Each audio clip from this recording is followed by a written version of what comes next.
হয় আমাৰ আজি যোৱাকালি আমাৰ ONGC কৰ্তৃপক্ষ আৰু RLCৰ লগত আমাৰ যিখন আলোচনা আমি মটৰ ৱৰ্কাৰ্ছ ইউনিয়ন আৰু সেল্ফ ডিপেণ্ডেণ্ট ড্ৰাইভাৰ্ছ ইউনিয়ন আৰু লগতে আপোনাৰ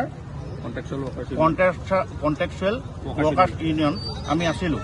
আমাৰ লগত আমাৰ যিসকল আমাৰ চালক সন্থা আছিলে, চালক সন্থাসকলৰ লগত আমাৰ ONGC কৰ্তৃপক্ষ আৰু লেবাৰ ইউনিয়নৰ যিজন শ্ৰম আয়ুক্ত আছিলে তেওঁৰ লগত মিলিত হৈ পেলাই আমি আলোচনা মৰ্মে আমি আশা ৰাখিছিলোঁ যে ONGC কৰ্তৃপক্ষই আমাক সহায় সহযোগিতা কৰিব। কিন্তু তেওঁলোকে মৌখিক হিচাপে কৈছে যে সহায় সহযোগিতা কৰিম, কিন্তু আমি লিখিত হিচাপে বিচাৰিছিলোঁ।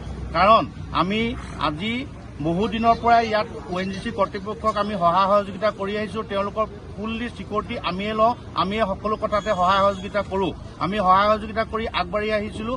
তেওঁলোকে আমাক সহায় সহযোগিতা কৰিব বুলি ভাবিছিলোঁ, কিন্তু তেওঁলোকে মৌখিক হিচাপে আমাক কথাখিনি ক'লে যে আমি সহায় কৰিম। কিন্তু মৌখিক হিচাপে সহায় কৰিম বুলি কোৱাৰ স্বত্তেও আমি মানি লোৱা নাই। এই কাৰণত মানি লোৱা নাই, MMৰ যিজন মুখ্য প্ৰবঞ্চক তেওঁৱে সেই মিটিঙত নাই, ED মহোদয় নাই।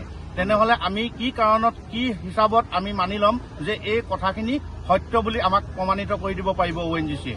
আমি সেইটো কাৰণে ONGC কৰ্তৃপক্ষক এটা কথা এই স্থলৰ পৰাই সকীয়ানি দিব বিচাৰিছোঁ যে ONGC কৰ্তৃপক্ষই আমাৰ লগত যেতিয়ালৈকে আলোচনাত মিলিত নহয় তেতিয়ালৈকে আমি আজি 5 বজাৰ পৰা কৰ্মবিৰতি হাতত লৈছোঁ।